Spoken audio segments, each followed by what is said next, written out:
Flo, bonjour. Le Bonjour. Sporting a hâte de renouer avec la victoire face au Red Star. C'était une équipe qui, au match aller, vous avez posé quelques difficultés, notamment le gardien qui avait été un petit peu un mur infranchissable malgré une nette domination. Ouais, le gardien, il avait fait vraiment un gros match, mais ouais, ça date pas de si longtemps qu'on a joué le Red Star et je trouve que là-bas on a fait un très bon match. On avait beaucoup d'occasions et on a vraiment pas trouvé à marquer. Et je trouvais quand même que c'était un de nos matchs forts cette saison, même si le match s'est terminé au 0-0. Et bah, là, on les attend avec impatience ici. Quand on regarde le classement, est-ce que vous avez la sensation que c'est un match qui peut mettre définitivement le Sporting à la prise, ce match contre Red Star? Ouais, c'est vrai qu'au classement, on n'arrive pas à se détacher du milieu de tableau. On avait déjà des matchs où on voulait enclencher une série, si je fais référence au dernier match. Et là, ça va être important de continuer de gagner, surtout à domicile. Je pense que voilà, on est quand même invaincu à domicile. Il faut continuer sur ça pour grimper. Il reste 11 matchs, donc 33 points pour aller chercher quelque chose à la fin de saison. Quand on voit la rencontre face à Clermont et puis plus largement le déplacement à Grenoble, Amiens, les deux matchs à domicile, Pau-Metz, c'est des rencontres qui ont été maîtrisées à chaque fois par le Sporting, mais il n'y a pas eu la victoire au bout. Mhm. Qu'est-ce qui manque véritablement pour franchir ce cap et pouvoir gagner ce genre de match? Bah, c'est très clair les 20 derniers mètres. C'est vrai qu'on a nos bases ou nos points forts, c'est vraiment de défendre tous ensemble et à se créer des occasions parce qu'il faut se dire la vérité, on se crée quand même beaucoup d'occasions ou facilement des occasions et après il faut concrétiser. Après, je parle quand même du collectif parce que c'est pas que on pointe beaucoup les attaquants. Oui, c'est leur job, mais après, il y a tout le groupe. Il y a les latéraux qui doivent peut-être apporter encore plus, être plus juste dans les derniers centres. Les milieux, il faut qu'ils se projettent plus dans les 16 mètres. C'est nous tous. Et c'est vraiment, on va dire, ces derniers 10% qui nous manquent pour aller marquer plus de buts, les occasions qu'on se crée pour les finir et pour gagner ces matchs. Ça va être ça la différence. Et 11 matchs à faire ces différences, quoi.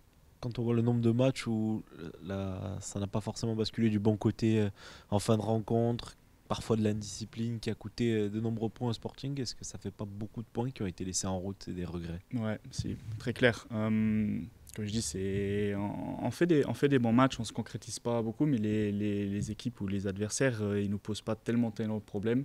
Et c'est souvent nous qui nous mettent dans la difficulté. C'est-à-dire, il y a des expulsions presque à chaque troisième, quatrième, cinquième rencontre. Il y a des pénaltys sifflés, je me mets avec dans le coup, c'est moi qui fais le pénalty à Grenoble à la fin de match.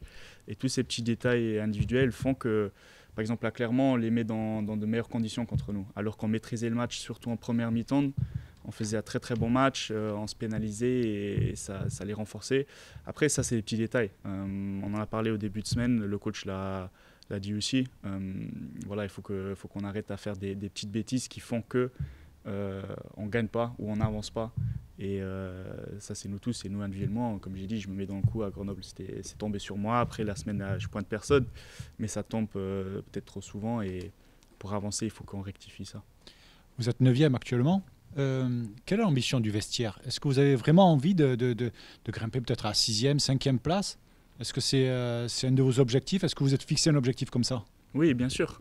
Je sais que on dit toujours si on veut vraiment arriver, le coach, je peux vous dire, à chaque semaine, il nous remet dans le bain pour qu'on reste, on va dire, ouais, on reste focus sur notre objectif, c'est d'atteindre les 5 premières places, même si c'est dur. Pour nous, c'est dur aussi parce on veut y aller et on n'arrive pas, on ne gagne pas les matchs, on fait nul à la dernière minute, c'est dur pour nous aussi, mais je peux vous dire que le groupe, quand même, à chaque entraînement ou à chaque match, on voit quand même qu'il y a une envie de faire quelque chose et que voilà, on n'arrive pas à avancer sur quelques petits détails, mais après, il n'y a pas tout qui est négatif. On reste quand même assez focus dans notre travail, ça se remarque quand même collectivement à l'entraînement, ça travaille, ça se donne, ça veut avancer.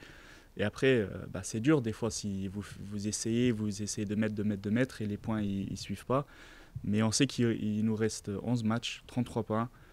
Et que voilà, encore beaucoup de matchs à gagner, à aller chercher des points pour moi, non. L'équipe, elle doute pas. C'est pas un doute, c'est juste que on a l'impression de tout mettre ou de tout mettre collectivement, individuellement et de ne pas être payé.